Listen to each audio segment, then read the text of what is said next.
আজকে আমরা যে টপিকটা নিয়ে আলোচনা করব সেটা হচ্ছে দশমিক ভগ্নাংশ। আমরা সাধারণত ভগ্নাংশ বলতে তিন রকমের ভগ্নাংশকে বুঝে থাকি, প্রকৃত, অপ্রকৃত আর মিশ্র। এই দশমিক ভগ্নাংশের পার্টটা অনেকেই স্কিপ করে দেয়। এই পার্টটা অনেক কিছু আছে, সেটা আমাদের জানতে হবে। কি প্রথমে আমরা এই চ্যাপ্টারটা শুরু করার আগে দুটো উদাহরণ দিয়ে শুরু করব। প্রথম উদাহরণ হচ্ছে এটা 4/25, একটা ভাগ দিয়েছে আমরা করব।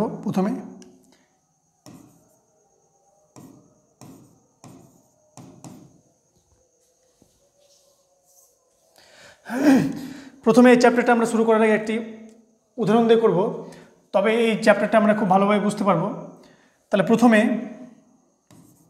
25 দিয়ে আমরা ভাগ করব 4কে। তাহলে আমরা ভাগ জানি, আশা করি আমরা ভাগ সবাই জানি। তাহলে প্রথমে দশমিকের জন্য কীভাবে একটা শূন্য পাবো, তাহলে 25 একে 25, যদি বিয়োগ করি 5, হাতে পড়লো 1, দশমিকের জন্য 0। তাহলে 4/25 100, 6/25 150। তাহলে আমরা 4কে 25 দিয়ে ভাগ করলাম, কত পেলাম? 0.16। সসীম দশমিক ভগ্নাংশ কোনগুলো? 0.25, 2.32, 5.432, 0.45। আমরা দেখতে পাচ্ছি এখানে দশমিকের পরে নির্দিষ্ট সংখ্যক অঙ্ক রয়েছে, মানে আমরা গুনতে পারছি দুটো। এখানে দশমিকের পরে দুটো, দশমিকের পরে 3টা, নির্দিষ্টভাবে আমরা বুঝতে পারছি দশমিকের পরে দুটো। কিন্তু যখন এই দিকে আমরা দেখব যে দশমিকের পরে 1, 6, 6, 6 ডট ডট, মানে কি 6গুলো বারবার রিপিট হবে। এখানে 3 3 3 3 চলতে থাকবে, কটা আছে আমরা বলতে পারছি না। আবার 1 0 1, 2টো 0, 1 3টা 0, 1 4টা 0, তারপরে 1 5টা 0, এভাবে চলবে ইনফিনিটি পর্যন্ত। এই উদাহরণটাতে আমরা দেখতে পাচ্ছি 2 1টা 0, 2 2টো 0, 2 3টা 0, এভাবে চলতেই থাকবে। তাহলে একগুলো আমরা দেখতে পাচ্ছি দশমিকের পরে নির্দিষ্ট সংখ্যক অঙ্ক রয়েছে বা সীমিত, আর একগুলোতে আমরা দেখতে পাচ্ছি দশমিকের পরে অসংখ্য অঙ্ক রয়েছে। তাহলে যে সমস্ত দশমিক সংখ্যায় বা ভগ্নাংশে দশমিকের পরে নির্দিষ্ট সংখ্যক অঙ্ক থাকবে সেগুলোকে আমরা বলবো সসীম দশমিক ভগ্নাংশ। আর যে সমস্ত ভগ্নাংশে বা সংখ্যাতে দশমিকের পরে অসংখ্য অঙ্ক থাকবে সেগুলোকে আমরা বলবো অসীম দশমিক ভগ্নাংশ। আজকের ভিডিওতে আমরা সসীম দশমিক ভগ্নাংশ নিয়ে আলোচনা করব। অন্য এক টপিকে অসীম দশমিক ভগ্নাংশ নিয়ে আলোচনা করব। অসীমের মধ্যে কি কি পার্ট পড়ছে, আবৃত, অনাবৃত, ওগুলো আমরা পরবর্তী পার্টে আলোচনা করব। তাহলে আজকে আমরা সসীম দশমিক ভগ্নাংশ দেখব।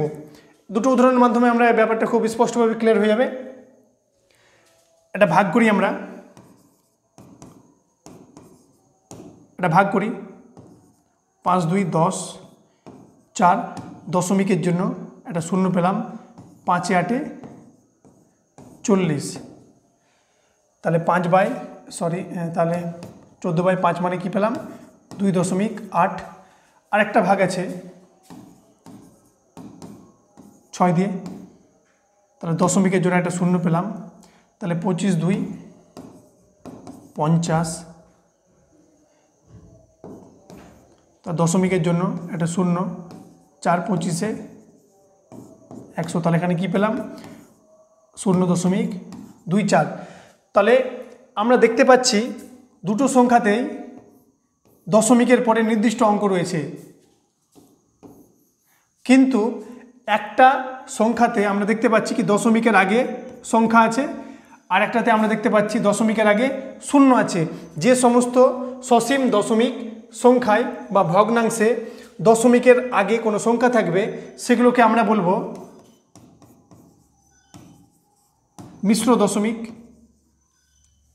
সেগুলোকে আমরা বলবো মিশ্র সসীম দশমিক।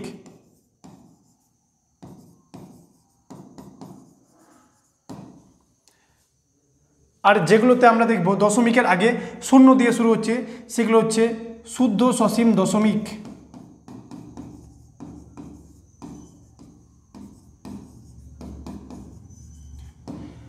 তাহলে সসীম দশমিক ভগ্নাংশকে আমরা দুটো ভাগে ভাগ করলাম, একটা হচ্ছে শুদ্ধ আর একটা হচ্ছে মিশ্র। তাহলে শুদ্ধ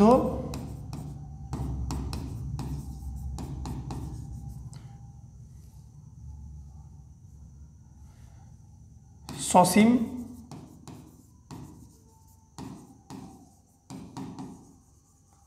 দশমিক ভগ্নাংশ,